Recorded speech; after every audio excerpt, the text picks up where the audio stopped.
Faltan 4 minutos para las 6 de la tarde. Lo oíamos, la Comisión de Constitución de la Cámara de Diputados acordó establecer en la reforma a la Ley de Partidos Políticos la regulación que establece órdenes de la colectividad, órdenes de partido y fin de la objeción de conciencia. Queremos conversar de este tema, pero también de otros, porque la actualidad y la contingencia también manda, y para eso tomamos contacto con la senadora y presidenta también del Partido Socialista, Isabel Allende. Senadora, gracias por este contacto. Muy buenas tardes.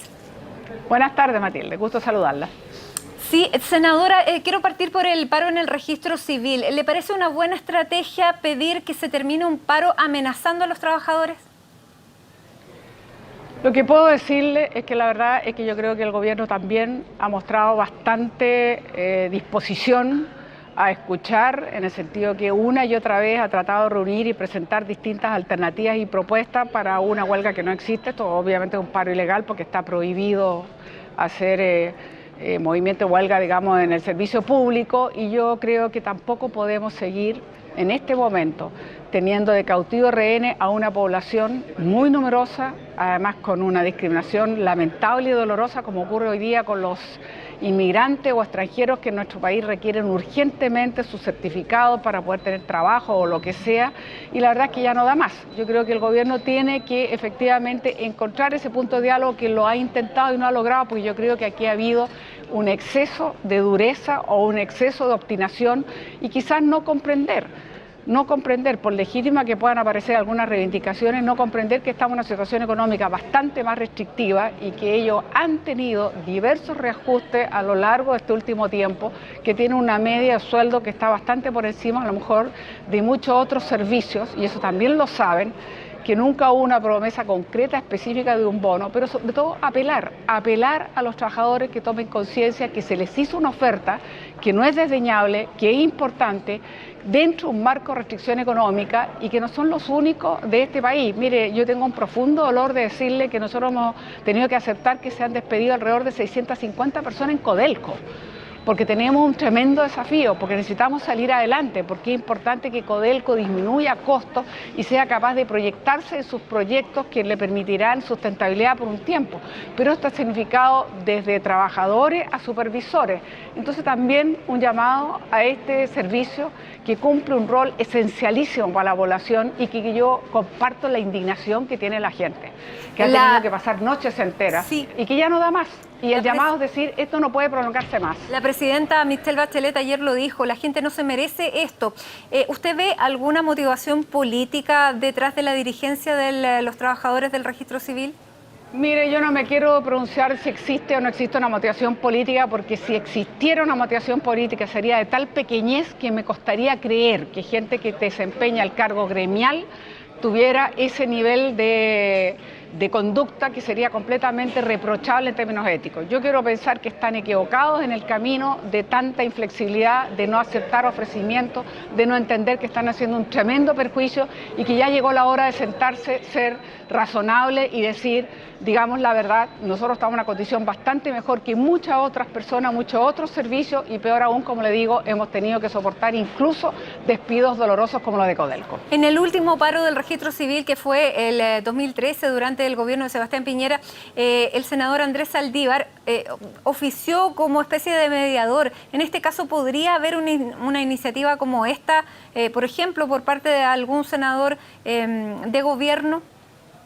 Mire, yo no sé en este momento si hay alguien, pero yo creo que la ministra está perfectamente capacitada a nombre del gobierno, llevando a cabo las negociaciones, y es lo que corresponde y es lo que está haciendo la ministra Javiera Blanco. Y nosotros le damos nuestro respaldo, también lo expresamos así todos los presidentes de comité el día lunes, en el sentido de decir que este es un paro que no puede seguir prolongándose más, porque es demasiado importante para la población, y reitero, sea algo que además me violenta, francamente, es no entender por qué los inmigrantes además tienen que pagar peor aún que nuestros compatriotas. Yo creo que aquí somos todos ciudadanos iguales, y es tremendamente doloroso para todos y cada uno de ellos el que no puedan hacer servicios esencialísimos en la vida de las personas.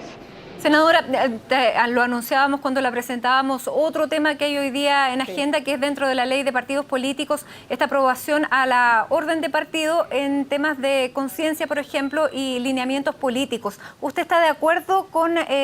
esta obligación del partido a que todos sus integrantes tomen una misma posición? Mire, yo creo que los partidos políticos, primero que jugamos un rol importante en las sociedades y somos asociaciones voluntarias. Cuando una persona entra a militar es porque tiene la convicción que ese partido lo representa no por un tema de poder, sino que por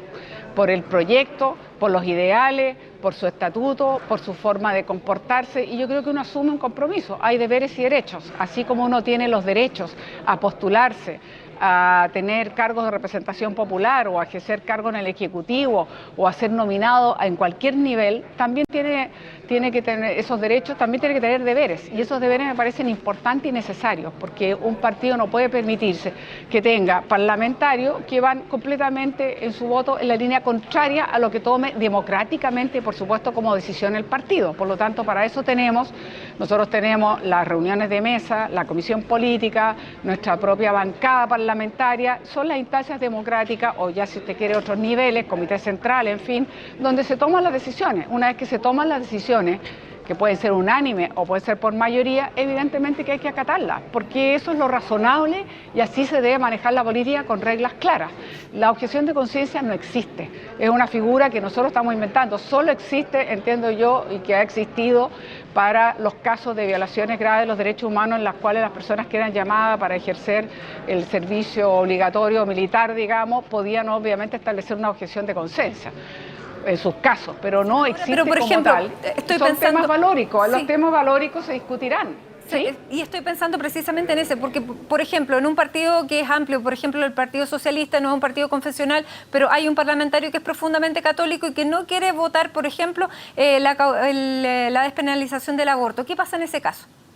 Bueno, mire, yo creo que va a ser muy difícil que un partido, yo me pongo en el caso del Partido Socialista, yo no creo que nosotros vamos a dar una orden de partido, yo creo que nosotros vamos a discutir democráticamente y es perfectamente posible que el partido diga, por ejemplo, voy a dejar en libertad, por ejemplo, en el caso extremo de una situación como esa, podría hacerlo, pero también podría decir ese partido, mire, esto estaba en el programa, usted suscribió un programa, nos comprometimos ante la ciudadanía, no lo hemos inventado ahora, no lo pillamos de sorpresa ese parlamentario, sabía perfectamente que estaba en el programa y cuando usted se comprometió a apoyar una campaña, golpeó esa casa pidiendo el voto para la presidenta, estaba diciendo, mire, este programa y entre las cosas del programa está tal o cual proyecto y por lo tanto hay un compromiso y esos compromisos se respetan. Pero yo le digo, es muy difícil que un partido en ciertas situaciones extremas de orden de partido, más bien yo creo que se discute democráticamente y se resolverá democráticamente por mayoría. Senadora, ¿cómo recibió hoy día la encuesta de IMARC en que sube la aprobación a la presidenta Bachelet, sube también la aprobación al gobierno, si bien son números bastante pequeños, 4 puntos, y baja también la desaprobación? ¿Cómo llega esta encuesta en este momento y a qué lo atribuye? Bueno, en primer lugar, lo recibo con mucha satisfacción. Me da una profunda satisfacción justamente y alegría de ver que la presidenta se recupera. 4 puntos no es menor, no solo eso, sino que además hay un apoyo importante y sustantivo a las reformas, entre otras la reforma educacional. Es increíble porque no ocurre que la propia ministra del Piano sube en su valoración 4 o 5 puntos, lo que es bastante insólito. Quiere decir que la ciudadanía empieza a comprender mejor lo que hemos señalado, la importancia de esta agenda transformadora, fundamentalmente la educacional, porque lo que nosotros queremos es un modelo en el cual ya no sea un instrumento que se transa en el mercado y que los estudiantes pueden llegar hasta donde el bolsillo de sus padres o ellos puedan endeudarse, sino que sea un derecho garantizado y que busquemos la calidad y la gratuidad. Yo creo que la ciudadanía nos está empezando a comprender mejor, me alegro mucho por la presidenta, creo que también la ciudadanía empieza a entender que efectivamente la presidenta está jugada por este proceso transformador y al mismo tiempo creo que estamos todos también entendiendo que tenemos que mejorar la forma que hacemos nuestras políticas públicas y por eso también hemos hablado de gradualidades. Claro, al Congreso le sigue yendo bastante igual de mal porque la desaprobación supera el 80% en ambas cámaras. ¿Cómo reciben también ustedes eso? Doloroso, por supuesto que es muy doloroso y yo lo he dicho muchas veces, nosotros estamos siendo hoy día cuestionados, hemos sido emplazados, hay una profunda desconfianza por la clase política, tenemos que legislar muy severamente, que lo estamos haciendo ahora para separar el dinero de la política, para separar cualquier acto de cohecho, de corrupción o tráfico de influencia, demostrar que nos tomamos muy en serio algunas de las propuestas que hizo el propio presidente de la Comisión Engel, u otras que hemos hecho nosotros mismas, u otras que ha presentado el gobierno, queremos mostrarle a la sociedad ciudadanía que no queremos más esas malas prácticas, que se termine el financiamiento privado, que hagamos de manera transparente los financiamientos de las campañas, que no pueda traspasarse con financiamiento irregular o límite de las campañas, y si se hace, nada menos que hemos aprobado decir, pierde no solo el escaño, pierde la posibilidad de presentarse a cualquier cargo público por 3 años y pierde la posibilidad de presentarse a cualquier elección en 2 elecciones seguidas. Por lo tanto, esa persona, prácticamente 8 años de su existencia, queda eliminada de toda opción de un cargo público. Y no es menor. Con eso le estamos dando una señal a la ciudadanía y creo que eso es muy importante. Senadora, y por último, hoy en una entrevista en el diario El País, el expresidente Ricardo Lagos dice que él ya fue presidente y da a entender que no se va a postular. ¿Eso abre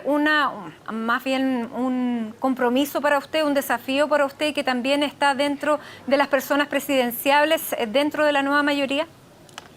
Mire, yo, Matilde, lo he dicho y de verdad se lo digo, yo creo que es muy inoportuno, a menos de 2 años del gobierno, estar hablando de candidaturas presidenciales. Evidentemente que yo sí creo que la nueva mayoría tiene que tener una candidatura única, si espero que nos vaya lo suficientemente bien para que ganemos la próxima elección. No quiero ningún peligro de que gane un candidato de la alianza que va a significar que van a revertir estos procesos profundos, transformadores, que yo estoy convencida que apuntan hacia una sociedad diferente que la que estamos ejerciendo ahora, con un sistema electoral distinto, con derecho a voto a los chilenos en el exterior, con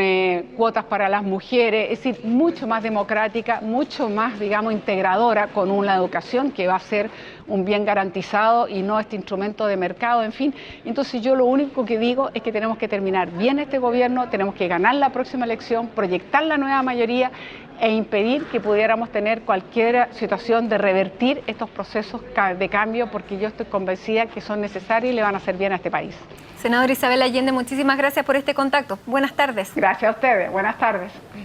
Y nos vamos